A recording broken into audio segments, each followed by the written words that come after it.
이 재미없고 지긋지긋한 직장 생활을 탈출하는 방법에 대해서 한번 알아보도록 하겠습니다.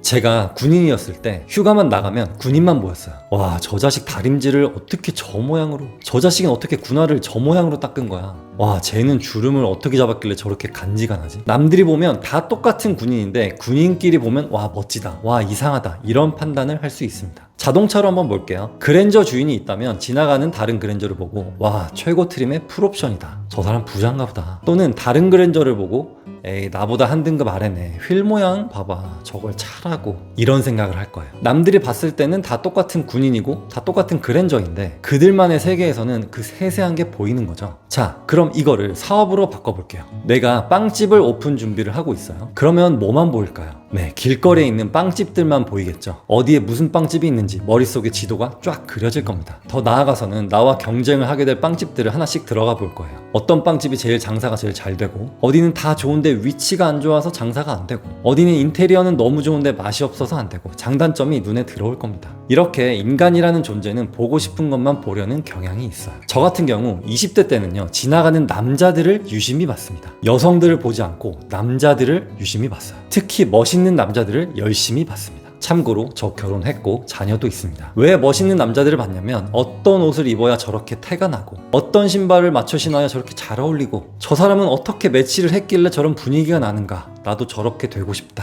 이런 패션에 대한 관심이 굉장히 높을 때였거든요. 그렇게 한참 패션에 관심을 많이 가지면서 아르바이트한 돈으로 쇼핑을 막 하다가 깨달은 중요한 사실이 하나 있었습니다. 그것은 바로 패션의 완성은 얼굴이다. 그걸 깨닫자마자 패션에 대한 관심이 뚝 사라졌어요. 저는 평생 완성할 수 없다는 것을 알았거든요. 또 이런저런 관심거리들이 생기고 없어지고를 반복하다가 20대 후반에 부동산 공부를 시작하면서 땅을 열심히 봤는데요. 지나가다가 괜찮아 보이는 땅은 다 찾아봤습니다. 버스 타고 가다가, 차 타고 가다가, 지도를 보다가 계속 땅만 봤어요. 아마도 그 당시에 저보다 땅을 많이 본 사람은 그 들판에 서 있었던 허수아비들밖에 없었을 겁니다. 그렇게 부동산을 관찰하는 습관이 지금까지 유지되면서 지나가다가 보이는 건물, 아파트, 상가, 땅 다 면밀하게 관찰하면서 다니고 있어요. 그게 가장 재밌기도 하고 저를 성장시키는 원동력이기도 하기 때문입니다. 다시 제가 패션을 좋아하던 20대로 돌아가 볼게요. 제가 관심 있었던 그 패션은 어떤 패션이었냐면, 지금 생각해보면 이렇습니다. 어떻게 하면 내가 좀 더 멋있어질 수 있을까, 이거에만 집중하고 있었어요. 근데 그거는 패션이 아니라 내가 좀 더 남들에게 잘 보이고 싶다라는 만족감에 더 가까웠던 것 같습니다. 그런데 만일 사람들이 좋아하는 옷은 무엇이고 어떻게 하면 질 좋고 싸게 만들어서 팔 수 있을까, 이런 질문을 저에게 한 번이라도 던졌더라면, 또는 당시 깨달은 사실이 패션의 완성은 얼굴이다, 이게 아니라 패션의 완성은 각자 스타일이다, 또는 패션의 완성은 없다, 단지 변화할 뿐이다, 이렇게 좀 더 유연한 사실을 깨달았다면 다른 결과가 있었을 겁니다. 아마 저는 지금 잘 됐든 못 됐든 패션 업계에서 일을 하고 있었을 거예요. 여러분들이 예를 들어 도너츠를 좋아해요, 또는 만두를 좋아해요. 그러면 그냥 그 먹는 거를 좋아하는 것도 좋지만 왜 이런 맛의 도너츠와 만두는 없는 거지? 내가 이걸 한번 만들어 볼까? 다른 케이스로 내가 영화나 드라마 보는 걸 좋아해요. 그런데 이 영화와 이 드라마의 스토리를 합치면 너무 재밌을 것 같아, 이런 생각이 든다면 기획서를 한번 써보는 겁니다. 제가 직장 생활을 하면서 생각했던 아이템이 하나 있는데요. 모니터에 프라이버시 보호를 위해서 보안 필름 같은 걸 끼잖아요. 정면에서는 잘 보이지만 옆에서 보면 까맣게 보이는 그런 필름을 끼는 건데, 그 필름을 끼고 있음에도 불구하고 유심히 쳐다보는 부장님들이 있어요. 그래서 제가 생각한 건 옆에서 이렇게 보면 까맣게 보이는 게 아니라 빛에 반사된 돋보기처럼 강력한 빛이 눈을 팍 쏘는 거죠. 그래서 보는 사람한테 고통을 주는 겁니다. 결국에는 아, 송이구 이 자식 모니터는 내가 쳐다보면 눈이 위험하겠구나, 이런 의식이 박혀서 아예 제 모니터는 쳐다보지도 않는 그런 좋은 보안 필름 같은 것을 생각하고 있었어요. 이렇게 마인드를 조금만, 약간의 각도만 틀어서 바꿔보면 새로운 세상이 보일 겁니다. 특히나 내가 관심 있어 하고 좋아하는 분야를 그냥 소비자 입장에서 즐기는 게 아니라 남들에게 뭔가를 제공한다고 생각하면 나의 숨겨져 있던 잠재 세포들이 막 살아나는 것을 느낄 수가 있을 거예요.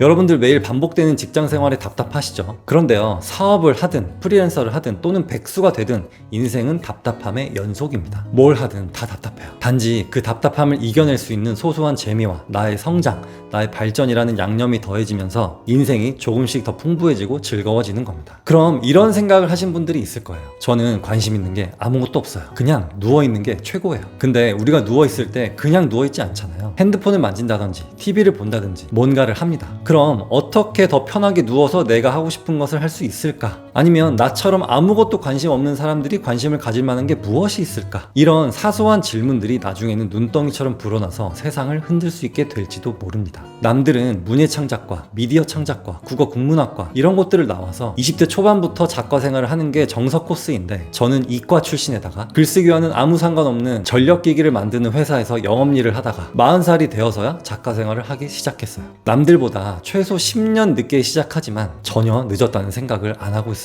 사업도 투자도 어떤 원대한 꿈도 늦은 나이란 없어요. 천천히 지금부터라도 시작하다 보면 여러분들이 열매를 맺을 때가 온다는 것을 꼭 믿으셨으면 합니다. 여러분들이 지금 하고 있는 그 지겨운 직장생활, 어쩌면 누군가에게는 그토록 원하는 직장생활이 될 수도 있습니다. 여러분들이 하고 있는 일이 재미는 없더라도 여러분들이 가지고 있는 그 관심 분야에 소소한 질문들을 던지기 시작한다면 인생에 새로운 재미가 찾아온다는 것을 꼭 믿으셨으면 좋겠어요. 오늘은 여기까지 하겠습니다. 감사합니다.